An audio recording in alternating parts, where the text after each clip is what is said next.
एक्जोल्ट academy of mathematics में आप सभी का स्वागत है। आज हम बीएससी थर्ड सेमेस्टर की फर्स्ट बुक जो है एडवांस कैलकुलस उसका प्रीवियस ईयर्स यानी कि 2019 का क्वेश्चन पेपर सोल्व करने जा रहे हैं। इसमें मैं आपको सिर्फ सिलेक्टेड वाला ही पोर्शन करके दिखाऊंगा ताकि आपको ज़्यादा माथापच्ची ना करनी पड़े और जो आपका मेन एग्ज़ाम क्रैक करने का टारगेट है वो कम टाइम में कंप्लीट हो जाए। इसमें सबसे पहला सेक्शन होता है, उसके अंदर जो फर्स्ट क्वेश्चन आता है वो चैप्टर नंबर 1 और 2 का मिक्स होता है। मोस्टली मैं सलाह यही देता हूँ कि चैप्टर 1 को स्किप करें, क्योंकि उसके अंदर लिमिट्स वाले क्वेश्चन कई बार ऐसे होते हैं कि बच्चों से सॉल्व नहीं होते, थोड़ा सा लेवल हाई पड़ जाता है उनको, वो मिस्टेक किए बिना नहीं मानते। इसीलिए मैं चैप्टर नंबर 2 और 3, क्योंकि सेकंड में mean value theorem, Rolle's theorem वगैरह है जो आसान है, और थर्ड इनडिटरमिनेट फॉर्म जो सिर्फ डिफरेंशिएशन से रिलेटेड है, ईजी होती है। तो इसमें जो फर्स्ट क्वेश्चन आता है हमारे पास, सेकेंड क्वेश्चन का first part, verify Lagrange's mean value theorem for f x is equal to में साइन एक्स। अब क्या होती है लैग्रेंजेस मीन वैल्यू थ्योरम? ये ए की वैल्यू है, ये बी की वैल्यू है, तो एफ एक्स आपको साइन एक्स गिवन है। साइन एक्स फाइनाइट होता है, रियल होता है इस इंटरवल के अंदर, तो एफ एक्स कॉन्टिन्यूस भी होगा, क्योंकि हम जनरली जानते हैं कि साइन एक्स होता है वो आपका हर जगह पे डिफाइन होता है, इसी वजह से वो कॉन्टिन्यूस होता है। अब हम उसका डेरिवेटिव करेंगे। डेरिवेटिव साइन एक्स का डेरिवेटिव होता है कोस एक्स। कोस एक्स भी इस इंटरवल के अंदर हर जगह पर डिफाइन है, इसीलिए ये भी आपका कॉन्टिन्यूस होगा, और जिस फंक्शन का डेरिवेटिव कॉन्टिन्यूस हो वो डिफरेंशिएबल भी होता है, इसीलिए F x is derivable in this interval. ध्यान रखना, जब बात आएगी आपकी कॉन्टिन्यूटी की तो ब्रैकेट क्लोज यूज करना, और जब डेरिवेबल की बात आएगी तो ओपन वाले ब्रैकेट का यूज करना। थर्ड जो कंडीशन होती है लैग्रेंजेस मीन वैल्यू थ्योरम की, वो ये होती है कि f a is not equal to f b. जब मैं एफ ए यानी कि π/2 पुट करूंगा फंक्शन के अंदर, तो साइन π/2 की वैल्यू होती है +1। एफ बी 5π/2 यानी कि आपके पास 2π + π/2 करके फर्स्ट क्वाड्रेंट आ जाएगा, उस पर भी वैल्यू 1 आ गई, दोनों वैल्यू 1 हो गई। लेकिन इसने बोला है कि Lagrange's mean value theorem use करनी है। हालांकि इसमें रोल्स थ्योरम लग सकती है क्योंकि f a equal to f b है, लेकिन जो रोल्स थ्योरम होती है वो लैग्रेंजेस मीन वैल्यू थ्योरम का ही एक स्पेसिफिक केस होता है। अब इसके अंदर फॉर्मूला ये होता है कि एफ डैश सी इक्वल में F B minus F A upon B minus A. अब एफ बी हम निकाल चुके 1, एफ ए हम निकाल चुके 1, एफ डैश सी कैसे निकलेगा कि जो आपका एफ डैश एक्स है उसमें एक्स की जगह पे सी रख दो, यानी कि कोस सी। अब हम क्या करेंगे, इधर एफ बी की वैल्यू 1, एफ ए की वैल्यू अपॉन में B minus A, 5π/2 minus π/2 is equal to cos C. Cos C is equal to 0 upon something 0 आ गया। 0 आने की वजह से ये देख लो कि सी का वो कौन सा एंगल है जिस पे वैल्यू 0, हमें पता है कि कोस ओड π/2 पर 0 होता है। π/2 0, 3π/2 कोस 3π/2 है तो 0, 5π/2 पे है तो 0। लेकिन हमें जो इंटरवल देखना है π/2 से 5π/2 उसके बीच की वैल्यू होनी चाहिए, तो 3π/2 एक ऐसी वैल्यू है जो इस इंटरवल में आ रही है, तो यही आपका आंसर होगा। Hence Lagrange's mean value theorem is verified. Second जो पार्ट है इसका वो थर्ड चैप्टर यानी कि इनडिटरमिनेट फॉर्म से रिलेटेड है। इसमें सबसे पहले तो आप x की लिमिट पुट करके देखोगे 0, 1/0 इन्फिनिटी हो गया, कोट 0 भी नॉट डिफाइंड होता है, इसलिए ये फॉर्म बनेगी इन्फिनिटी माइनस इन्फिनिटी। जब कभी भी आपके पास इन्फिनिटी माइनस इन्फिनिटी फॉर्म आए तो सबसे पहले इसको साइन कोस में कन्वर्ट करके, कोट होता है कोस अपॉन साइन, स्क्वायर है इसलिए cos square upon sine square, और एलसीएम जरूर लें। एलसीएम लिया हमने, साइन स्क्वायर यहाँ, एक्स स्क्वायर यहाँ, नीचे इन दोनों का प्रोडक्ट ये आ गया। अब अगर मैं इसके अंदर लिमिट 0 पुटअप करता हूँ तो ये ऊपर न्यूमिनेटर 0, डिनोमिनेटर 0, 0/0 एक फॉर्म होती है इनडिटरमिनेट फॉर्म। इसमें सबसे पहले डिनोमिनेटर को ध्यान से देखो, डिनोमिनेटर में आपके पास साइन स्क्वायर एक्स आ गया और एक्स्ट्रा कुछ भी प्लस माइनस में नहीं है, और लिमिट जब 0 हो तो हम इसको हटाते हैं। इसको हटाने का तरीका ये है कि इसको आप एक्स स्क्वायर से मल्टीप्लाई एक्स स्क्वायर से डिवाइड कर दो, ताकि ये जो वैल्यू है आपकी 1 हो जाए। ये 1 हो जाएगा, डिनोमिनेटर में सिर्फ x square into x square x4 बचेगा।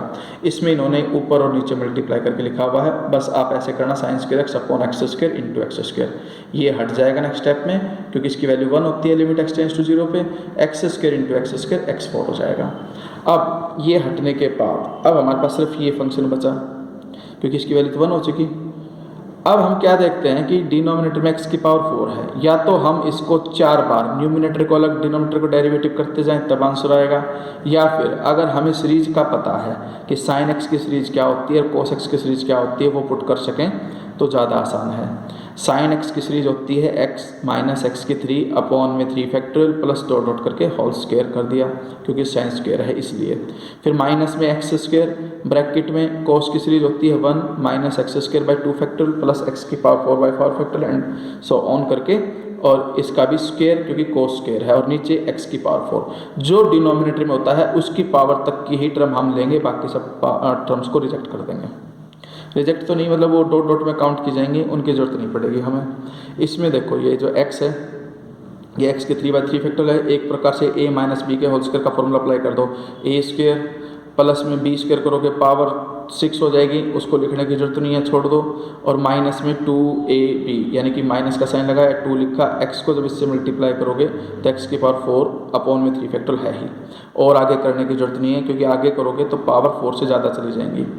ये x square as it is, इसमें होल स्क्वायर है तो फर्स्ट टू टर्म का ही होल स्क्वायर ओपन कर दो, a माइनस बी का होल स्क्वायर होगा a square plus B square करोगे तो x की पावर 4 आएगा, और x की पावर 4 को बाहर के एक्स स्क्वायर से मल्टीप्लाई करते हैं x6, इसलिए हम और टर्म में नहीं लिखेंगे, सिर्फ 2 टर्म में लिखेंगे, एक तो 1 का स्क्वायर, दूसरा 2xy यानी कि माइनस 2xy, 2 इंटू में 1 और एक्स स्क्वायर बाई 2 फैक्टोरियल, बाकी सारी टर्मों को छोड़ दोगे। फिर नेक्स्ट स्टेप में हम क्या करेंगे, इस एक्स स्क्वायर को अंदर मल्टीप्लाई करोगे, एक्स स्क्वायर से एक्स स्क्वायर कैंसिल हो जाएगा, एक्स की पावर 4 वाले कलेक्ट करके एलसीएम ले लो, जैसे कि इन्होंने लिया हुआ है ये कि भाई एक्स स्क्वायर माइनस में एक्स की पावर 4/3 माइनस में एक्स स्क्वायर माइनस एक्स की power 4 plus dot dot dot, इसमें एक्स स्क्वायर से एक्स स्क्वायर कैंसिल, इन दोनों का एलसीएम लेकर के ये भी माइनस ये प्लस हो जाएगा, 3 माइनस 1 2/3 एक्स की पावर 4 प्लस में terms containing higher power of x और अपॉन में एक्स की पावर 4 है ही। अब आप क्या करो, अलग अलग सेपरेट x4 से डिवाइड कर दोगे तो x4 से x4 कट जाएगा, बाकी में डिवाइड होने के बाद x बचा रहेगा, लिमिट 0 पुट करने पे बाद वाली सारी टर्म में 0 हो जाएंगे, 2/3 आपका आंसर हो जाएगा। तो ये फर्स्ट सेक्शन था। अब हम बात करेंगे सेकंड सेक्शन की। सेकंड सेक्शन में क्या है कि चैप्टर नंबर 6 और चैप्टर नंबर 7 दोनों एक यूनिट में हैं।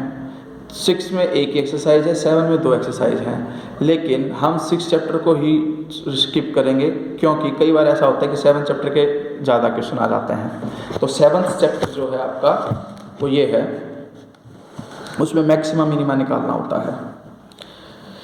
इन्होंने ये दिया कि भाई हम सेकेंड जो सेक्शन है उसमें चैप्टर नंबर 4 और 5 होता है, 4 को हम स्किप करते हैं, 5th चैप्टर के क्वेश्चंस को सोल्व करते हैं जो पार्शियल डिफरेंशियल से रिलेटेड होते हैं। इसमें ये दे रखा है y³ minus 3ax² plus x³ equal to में 0, जो कि 5th चैप्टर का यानी कि 5.3 का एक क्वेश्चन है। इसमें हमें सेकंड डेरिवेटिव के साथ में इसको ऐड करके इक्वल टू 0 वेरीफाई करना है। तो पहले हम सेकंड डेरिवेटिव निकालेंगे। जब कभी भी आपके पास इम्प्लिसिट फंक्शन यानी कि f(x, y) इक्वल टू 0 या कांस्टेंट हो, ऐसा कोई फंक्शन गिवन हो, वो इम्प्लिसिट फंक्शन कहलाता है। इसमें पहले f(x) first derivative with respect to x, fy with respect to y derivative करो, 3y² ये कांस्टेंट हो जाएंगे 0। फिर fxx का मतलब जो fx आया उसका फिर से with respect to x derivative कर दो। fyy का मतलब है कि जो 3y² है first derivative with respect to y उसका फिर से y के रिस्पेक्ट में करो, 6y आएगा। फिर xy का मतलब है कि जो fx था उसको विद रिस्पेक्ट टू y, अब इसमें y कहीं है नहीं थे, कांस्टेंट फंक्शन काउंट होगा, उसका डेरिवेटिव 0। ये फॉर्मूला याद रखना सेकंड डेरिवेटिव के लिए कि fxx fy का होल स्क्वायर माइनस में 2fx fy fxy plus f y fx का होल स्क्वायर, एक प्रकार से होल स्क्वायर है, ध्यान से देखोगे तो x² plus y² minus 2fxy इस तरह से, और नीचे होता है fy का होल क्यूब और आगे नेगेटिव होता है, ध्यान रखना। अब इसके अंदर जिस की जो वैल्यू है वो प्लॉट कर दो, पुट करने के बाद इसको मल्टीप्लिकेशन करके सिंप्लीफाई करते जाओ, जो कॉमन आ करके जो भी मैक्सिमम आप कॉमन ले सकते हो वो कॉमन लीजिए। हमने देखा कि इसके अंदर हमारे पास माइनस का 54y कॉमन है, ये माइनस तो फॉर्मूले में ही होता है, आगे वो चलता आ रहा है 54, इसके अंदर y कॉमन है, ब्रैकेट में ये बच गया, और y से ये y के 6 पावर कैंसिल होकर के 5 पावर बचेगी, और 27 से 54 कैंसिल होकर 2 बच जाएगा। अब इसके अंदर पेयरिंग ऐसे करो कि हमारे पास जो क्वेश्चन था उसके अंदर देखो वाई क्यूब माइनस 3x² की वैल्यू माइनस एक्स क्यूब, या एक्स क्यूब माइनस में 3x² की वैल्यू वाई क्यूब पुट कर सकता हूँ मैं। तो हमारे पास अगले स्टेप में पेयरिंग कर रखी है, इसकी पेयरिंग ऐसे कर रखी है कि a कॉमन लिया 3ax² माइनस एक्स क्यूब आ गया, फिर x कॉमन लिया 3ax² माइनस में एक्स क्यूब, यानी कि एक प्रकार से जहाँ कहीं भी y क्यूब था, y क्यूब की वैल्यू क्वेश्चन से 3ax² माइनस एक्स क्यूब निकाली और वो इसके अंदर प्लॉट कर दी, y क्यूब की वैल्यू रखी गई है, और y क्यूब की वैल्यू पुट करने के बाद इसको पूरा सिंप्लीफाई करोगे तो आपके पास ये इक्वेशन आएगी, इसको उधर ले जाके ऐड कर देना, आंसर आ जाएगा आपके पास। इसमें जो बी पार्ट है उसमें हमें ये शो करना है कि शो डैट e की power x log 1 plus y is equal to this approximately, यानी कि ये हम वेरीफाई करेंगे टेलर्स थ्योरम से, जो कि 5.4 में आपका है। fx y आपको इक्वेशन दे रखा है। सबसे पहले टेलर थ्योरम के लिए देखो इसमें कहीं थीटा वगैरह तो है नहीं, तो हम सिर्फ सिंपली डेरिवेटिव करके उसके अंदर जो पॉइंट है, पॉइंट इसके अंदर कुछ माइनस नहीं हो रहा, तो इसका मतलब हम ओरिजिन पॉइंट काउंट करेंगे 0 0। पहले तो fx y की वैल्यू 0 0 पुट करके वैल्यू निकाली 0, फिर इसका पार्शियल डेरिवेटिव करो विद रिस्पेक्ट टू x, जो कि ये आया e की पावर x का e की power x log 1 plus y constant as it is, फिर इसका विद रिस्पेक्ट टू y करो e की x कॉन्स्टेंट log का 1/1 प्लस वाई, फिर डबल x जो fx आया उसका फिर से विद रिस्पेक्ट टू x वही सेम रहेगा, f डबल वाई यानी कि जो ये आया इसका फिर से करोगे e की x constant as it is 1/1 plus y, उसका डेरिवेटिव करोगे तो माइनस का 1/1 प्लस वाई का स्क्वायर आएगा। इसके बाद fx y का मतलब ये है कि जो fx था उसका विद रिस्पेक्ट टू y कर दो, ये आएगा। फिर इसी तरह से triple y x double x y, यानी कि इसका मतलब ये कि थर्ड ऑर्डर वाला डेरिवेटिव भी कर दो। थर्ड ऑर्डर के डेरिवेटिव से मतलब ये है कि जो डबल x हो चुका उसका फिर से with respect to x, triple y का मतलब जो डबल y हो चुका उसका फिर से with respect to y, x double y का मतलब कि जो एक्स वाई हुआ था या जो भी डबल वाई हुआ था उसका विद रिस्पेक्ट टू x कर दो, डबल वाई जो है उसका विद रिस्पेक्ट टू x, और डबल x का विद रिस्पेक्ट टू y कर दोगे तो ये कंडीशन आ जाएगी। इसके अंदर जो आपके पास पॉइंट है 0 0 वो पुट करते जाओ, x और y की वैल्यू 0 0 डालते जाओ, जो भी आंसर आए वो लिखते चले जाओ, ये हमने वैल्यूज लिख दी। उसके बाद हमारे पास टेलर्स थ्योरम का फॉर्मूला ये होता है कि fx y is equal to में एफ ए बी, यानी कि a और b दोनों 0 0 हैं, फिर प्लस का sine x minus 0 f x at 0 0 plus y f y at 0 0, ये फर्स्ट ऑर्डर का हो गया। फिर प्लस में 1/2 factorial x square double x 0 0, x square इसलिए क्योंकि x माइनस 0 x ही होता है, फिर डबल x 2xy के साथ एफ एक्स वाई आएगा और वाई स्क्वायर के साथ एफ डबल वाई आएगा। फिर 1/3 फैक्टोरियल, इसमें एक प्रकार से क्यूबिक फॉर्मूला बनेगा x क्यूब, तो यहाँ पे ट्रिपल x की वैल्यू आएगी, फिर 3x² Y double x Y, फिर यहाँ पे 3xy² तो x डबल वाई, और लास्ट में जाकर के आपके पास हो जाएगा f ट्रिपल वाई इंटू में वाई क्यूब। अब इन सब की वैल्यू हम निकाल चुके हैं और वो वैल्यू बस आपको यहाँ पे प्लॉट करके थोड़ा सा सिंप्लीफाई कर देना, आपका आंसर आ जाएगा, और जो हमें वेरीफाई करना है वो वैल्यू लेकर के आ जाना आप। इसके बाद थर्ड सेक्शन आता है। थर्ड सेक्शन में चैप्टर नंबर 6 और 7 एक यूनिट में है। मैं सिर्फ 7 चैप्टर को करने के लिए कहूँगा क्योंकि उसमें से आपके दोनों पार्ट कंप्लीट हो जाते हैं। जैसे इसमें देखो, इसमें आपके पास ये है examine the extreme value f x y. Extreme का मतलब मैक्सिमम वैल्यू निकालनी इस फंक्शन की। अब मैक्सिमम वैल्यू निकालने का सबसे पहला प्रोसीजर क्या होता है कि जो भी फंक्शन गिवन होता है उसका पहले मैं with respect to x derivative करूँगा और with respect to y derivative करूँगा, और उन दोनों इक्वेशंस को 0 0 इक्वल टू में 0 रख करके एक इक्वेशन, इक्वल टू 0 रख के दूसरी इक्वेशन, दो इक्वेशन बनेंगी, और दोनों इक्वेशंस को सिंप्लीफाई करके एक्स और वाई की वैल्यू निकालूंगा ताकि हमारे पास पॉइंट आ सके। इसमें हमने क्या किया, अगर मैं इन दोनों को ऐड कर दूँ तो एक्स से एक्स कैंसिल, वाई से y cancel, x cube plus y cube equal to 0। X cube plus y cube की आइडेंटिटी होती है एक्स प्लस वाई ब्रैकेट में x square minus x y plus y square equal to 0। For real x plus y 0 के equal रखना is the only possibility, क्योंकि इसमें real value नहीं निकल करके आती है। अब यहाँ से जो y है वो इक्वल टू माइनस एक्स हो गया, क्योंकि x plus y equal to 0 है तो y की वैल्यू माइनस एक्स, y की वैल्यू माइनस एक्स इक्वेशन 1, यानी कि जो ये इक्वेशन है इसमें पुटअप कर दो x cube minus x, y की वैल्यू भी माइनस एक्स, वो मैंने प्लॉट की। एक्स क्यूब माइनस 2x, इसमें x कॉमन आ गया, ब्रैकेट में एक्स स्क्वायर माइनस 2 बच गया, फिर x अलग से 0, x की वैल्यू 0 और एक्स स्क्वायर को इक्वल टू 2 रखोगे तो x की वैल्यू प्लस माइनस 2, यानी कि अब x की 3 वैल्यू आएगी, एक 0, एक प्लस रूट 2, एक माइनस रूट 2, और जो y है वो माइनस का x है, यानी कि साइन चेंज करके लिख दो 0 0, x को रूट 2 लोगे तो y की वैल्यू माइनस रूट 2, x को माइनस रूट 2 लोगे तो y की वैल्यू रूट 2। ये कंडीशन आने के बाद अब हम निकालेंगे a b c। ए होता है करली square f by curly x square, यानी कि जो आपने फर्स्ट डेरिवेटिव किया था उसका फिर से विद रिस्पेक्ट टू एक्स करो, 12 एक्स स्क्वायर माइनस 4, ये लिख दिया।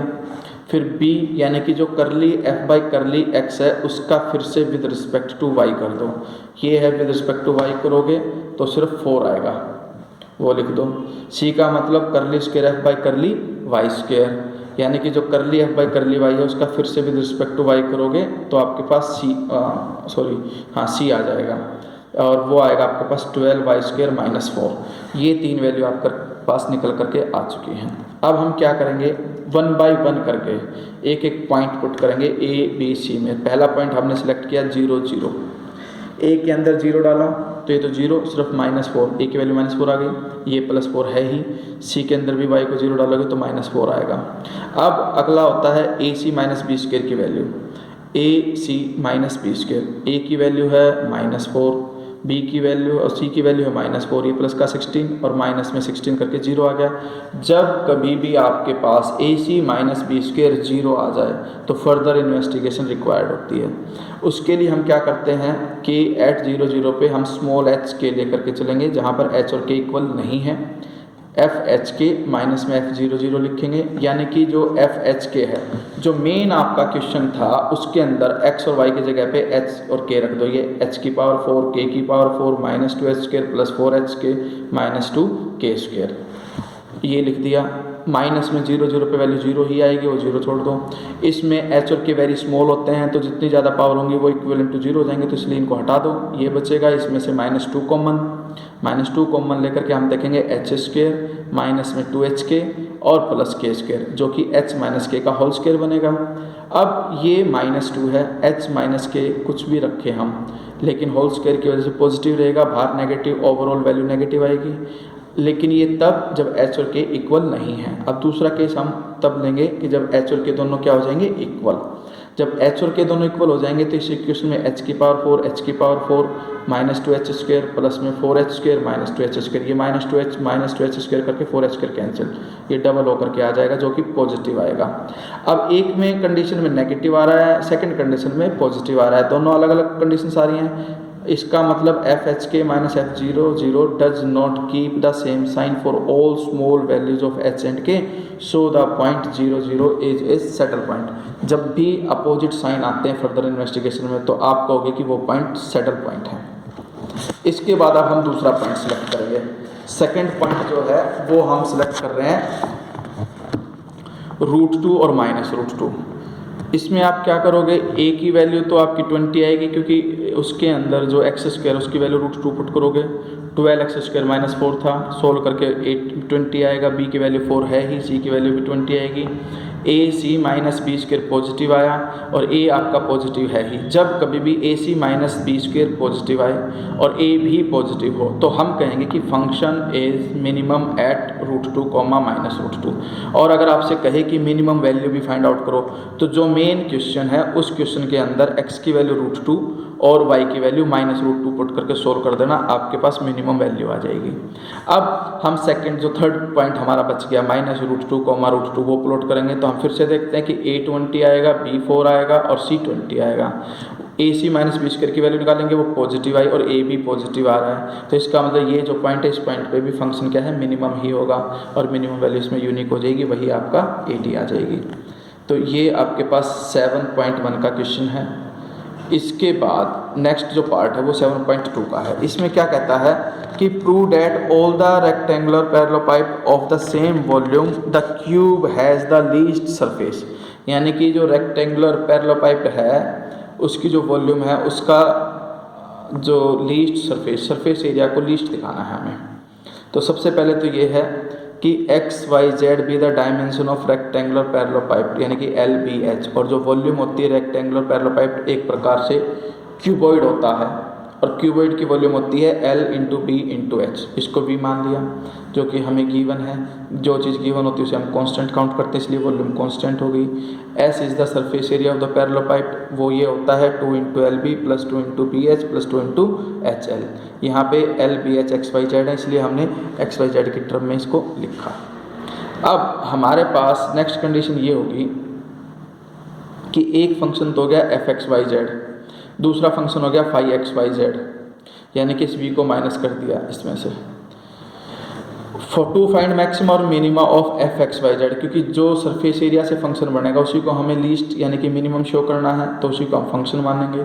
अब लैग्रेंज मेथड यूज करेंगे। लैग्रेंज मेथड क्या होता है कि curly f by curly x plus में के curly phi by curly x equal to 0 रखेंगे, फिर curly f by curly y plus के curly phi by curly y 0 रखेंगे, curly phi by curly z plus के curly phi by curly z equal to 0 रखेंगे। इनका derivative करना बिल्कुल simple है, डेरिवेटिव करो with respect to x, with respect to y, with respect to z और इस फॉर्मूले में रख दो, तो आपके पास 3 इक्वेशन आ जाएंगी। फर्स्ट इक्वेशन से अगर हम देखें 2 कॉमन है, वाई प्लस जेड, ये माइनस का के वाई जेड हो जाएगा। सेकंड इक्वेशन में 2 common x plus z is equal to में माइनस का के जेड एक्स। थर्ड वाली कंडीशन में 2 common x plus y left में और ये उधर जा करके माइनस का के एक्स वाई हो जाएगा। ये 3 इक्वेशन बन जाएंगी। अब डिवाइडिंग 7 बाई 8, 7 को 8 से डिवाइड कर दो, यानी कि इसको इससे डिवाइड कर दो, इसके अपन में ये आ जाएगा। 2 से 2 कैंसिल, माइनस के से माइनस के कैंसिल और z से z कैंसिल, क्रॉस मल्टीप्लाई करके आपके पास एक इक्वेशन आएगी। इसमें से एक्स वाई से एक्स वाई भी कैंसिल। फिर हम देखते हैं कि एक्स जेड वाई जेड के इक्वल आ गया, z से z भी cancel, x is equal to Y आ गया। सिमिलरली जब 8 को 9 से डिवाइड करेंगे सेम वे में, वैसे ही y इज इक्वल टू क्या आ जाएगा, z। तो इस तरह से हम देखते हैं कि आपके पास तीनों वैल्यूज इक्वल आ गई, x is equal to Y is equal to z। अब हमारे पास X Y Z is equal to V था, उसके अंदर एक्स एक्स एक्स यानी कि X cube is equal to V, X की वैल्यू आ गई वी की पावर 1/3, तो एक्स वाई जेड तीनों की वैल्यू वी की पावर 1/3 आ गई। तो जो पॉइंट है वो क्या बन जाएगा, वी की 1/3 कॉमा वी की पावर 1/3 कॉमा वी की पावर 1/3, ये पॉइंट आ गया आपके पास। अब डिस्क्रिमिनेंट निकालेंगे, मैक्सिमम डिस्क्रिमिनेशन ऑफ मैक्सिमा और मिनिमा। इसके लिए हम क्या करेंगे कि जो z है उसको ट्रीट करेंगे as a function of x and y। अब अगर z एक फंक्शन है x एंड y का, तो हमारे पास जो कंडीशन थी, यानी कि कंडीशन ये थी x Y z minus v, ये जो फंक्शन है आपका x Y Z is equal to v इधर आकर के इक्वल टू 0 बच गया था। इसका derivative with respect to x करो, तो x वाई जेड है, प्रोडक्ट रूल लग जाएगा। एक बार तो Y Z as it is, X का डेरिवेटिव 1, फिर प्लस का sign X Y as it is, Z का curly Z by curly X, V का 0 इक्वल टू 0, और यहाँ से curly Z by curly X की वैल्यू निकाल दो, ये निकल करके आ गई क्योंकि वाई से वाई कैंसिल। सेम वे में अगर मैं इसका विद रिस्पेक्ट टू वाई करता हूँ, विद रिस्पेक्ट टू वाई करूँगा तो फिर से product rule, Z X as it is Y का 1 और प्लस में X Y as it is Z का curly Z by curly Y, क्योंकि एक्स तो कांस्टेंट है। अब यहाँ से curly Z by curly Y की वैल्यू निकाल दी। जब ये दोनों वैल्यूज निकल जाएं, इसके बाद हम क्या करते हैं, जो फंक्शन है उसकी डेरिवेटिव करेंगे with respect to x. 2xy का विद रिस्पेक्ट टू एक्स करोगे तो 2y, 2y कांस्टेंट क्योंकि विद रिस्पेक्ट टू एक्स कर रहे हैं, z का curly Z by curly x, इसमें लग जाएगा प्रोडक्ट रूल, 2z x का 1 फिर प्लस में 2x as it is z का curly Z by curly X, और curly Z by curly X की value minus Z by X हमारे पास है, वो प्लॉट कर दो। ये पुटअप करने के बाद हम इसको सिंप्लीफाई करेंगे, ये आ गया। अब हम इसका फिर से विद रिस्पेक्ट टू एक्स कर देंगे, u अपॉन वी लगा करके, u अपॉन वी लगा करके दोबारा से जहाँ जहाँ करली जेड बाई करली एक्स आएगा उसकी जगह पे उसकी वैल्यू पुटअप कर दोगे। इसके बाद ये वैल्यू पुटअप करने के बाद करली square f by curly x square की वैल्यू आ जाएगी। फिर उसके अंदर वो जो एक्स वाई जेड है सेम पॉइंट पुटअप करोगे तो आप देखोगे कि एक्स वाई जेड सब इक्वल हैं, कट पिट करके आपके पास 4 ही बच जाएगा, क्योंकि ये x X x square cancel होकर के 4 बच जाएगा। उसी तरह से सी निकल करके आएगा, सिमिलर वे में सी भी 4 ही निकल करके आएगा, करके दिखाने की जरूरत नहीं है, डायरेक्टली आप लिख सकते हो। फिर बी होता है करली स्क्वायर एफ करली वाई करली एक्स, यानी कि जो करली एफ बाई करली एक्स आया था उसका विद रिस्पेक्ट टू वाई कर दो, सोल्व करके हम देखते हैं बी की वैल्यू 2 आएगी। अब ए आ गया, सी आ गया, बी आ गया। फिर हमारे पास वही 7.1 जो क्वेश्चन में करते थे, ए सी माइनस बी स्क्वायर निकालेंगे, वो पॉजिटिव आएगा और ए बी पॉजिटिव है। जब ए सी माइनस बी स्क्वायर पॉजिटिव हो, ए बी पॉजिटिव हो, तो हम कहेंगे कि जो सरफेस एरिया है वो लीस्ट यानी कि मिनिमम है इस पॉइंट पे। x equal to y equal to z is equal to v की पावर 1/3। अब जो फोर्थ सेक्शन है, फोर्थ सेक्शन में चैप्टर नंबर 8 को यानी कि 8.1 से लेकर के 8.5 तक जो कुछ आप कर सकते हो वो ढंग से करिए। इसमें पहला क्वेश्चन तो ये है कि show that the osculating plane at point P has in general 3 points in contact with the curve P। तो ये आपका एक एग्जाम्पल है 8.3 के अंदर। आप इसको यहाँ पर देखिए कि let the equation of the curve be r is equal to r s, यानी कि एस के टर्म एक फंक्शन माना। Suppose the arc is measured from p, arc हम पी पॉइंट से मार्क करेंगे और वहाँ पर जिस पॉइंट से आप आर्क काउंट करोगे उसी पॉइंट पे आर्क की लेंथ 0 हो जाएगी, तो s is equal to 0।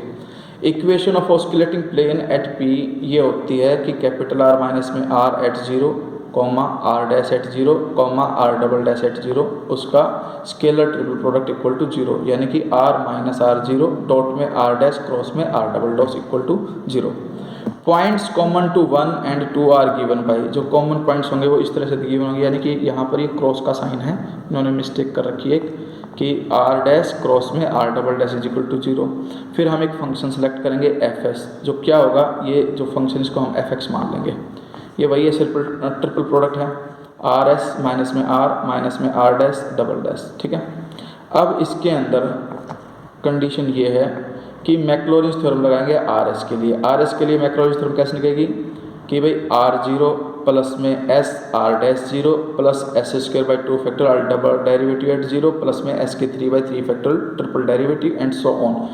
O s की पावर 4 का मतलब है हायर पावर ऑफ एस वाले टर्म से सारे इसके अंदर इंक्लूडेड हैं। आप जैसे करते थे ना कि मैक्लॉरिंस में एफ एक्स है तो f x is equal to में एफ 0 प्लस में एक्स इंटू में f dash 0 plus x square by 2 factorial f double dash at 0। तो इसमें बस ये हुआ है कि आर एस फंक्शन बन गया है और 0 वेरिएबल पॉइंट है ये आपका। अब इसमें ये जो आर 0 है वो लेफ्ट में आ गया, उसकी वैल्यू निकल करके आ गई। इसकी वैल्यू मैं एफ एस में यहाँ पर पुट कर सकता हूँ, वो मैंने प्लॉट कर दी, ये साथ में दिखाई गया। अब हम क्या करेंगे, इसको इसके साथ लिख देंगे ट्रिपल प्रोडक्ट, फिर एस स्क्वायर बाई 2 फैक्टर बार इसको इसके साथ लिख देंगे, फिर तीसरी वाली टर्म को भी, और प्लस में ओ एस की पावर 4 तो है ही।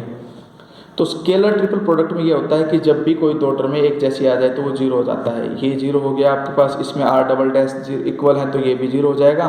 तीसरे वाले में तीनों चीज़ें सेपरेट हैं तो ये आपका 0 नहीं होगा, बाकी सब 0 होते चले जाएंगे। इसका मतलब जो एफ एस है वो आपके पास बचेगा एस की cube upon 3 factorial R triple derivative at 0 dot में आर डैश क्रॉस में आर डबल डैश, ये लिख दो।